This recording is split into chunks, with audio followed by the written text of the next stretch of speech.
আরেক প্রশ্ন করেছেন যে অনেক মসজিদে ফিতরা এর চাল জমা করে ঈদ এর পর বিতরণ করে, এটা কি জায়েজ আছে?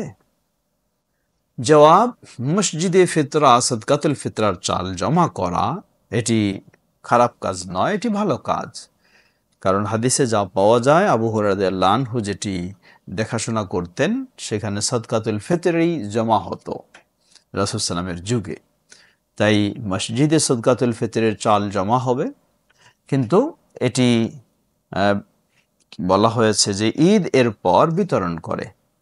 এটি ঈদের পর বলতে ঈদের দিনেই যদি হয়, ঈদের সালাত আদায় হলো, তাহলে আলহামদুলিল্লাহ অসুবিধা নেই, ঈদের সালাত আদায় করেই বিতরণ করে সেই দিনই শেষ করবে।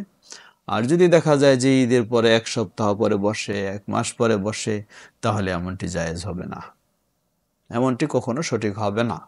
উচিত হলো ঈদের দিনে এটি, আল্লাহ রাসূল সাল্লাল্লাহু আলাইহি ওয়াসাল্লাম বলছেন তো আমাতুল লিল মাসাকিন, অসহায় দরিদ্রদের জন্য খাদ্য। আপনাকে কেন এটা রাখতে হবে? বহু দূর দেশ থেকে কেউ আসে এটা নিবে না।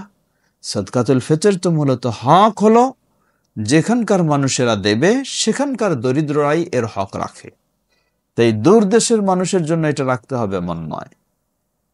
এই জন্য সদকাতুল ফিতর ট্রান্সফার করা অন্য এরিয়ায়, এটাও অনুমতি নেই।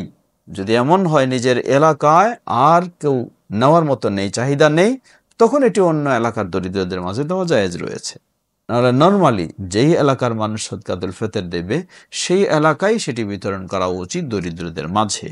সুতরাং উচিত হবে সেই দিনেই আপনি বিতরণ করে ফেলবেন, ঈদের দিনেই, এরপরে বেশি বিলম্ব করা উচিত নয়। আল্লাহু তাআলা আ'লাম।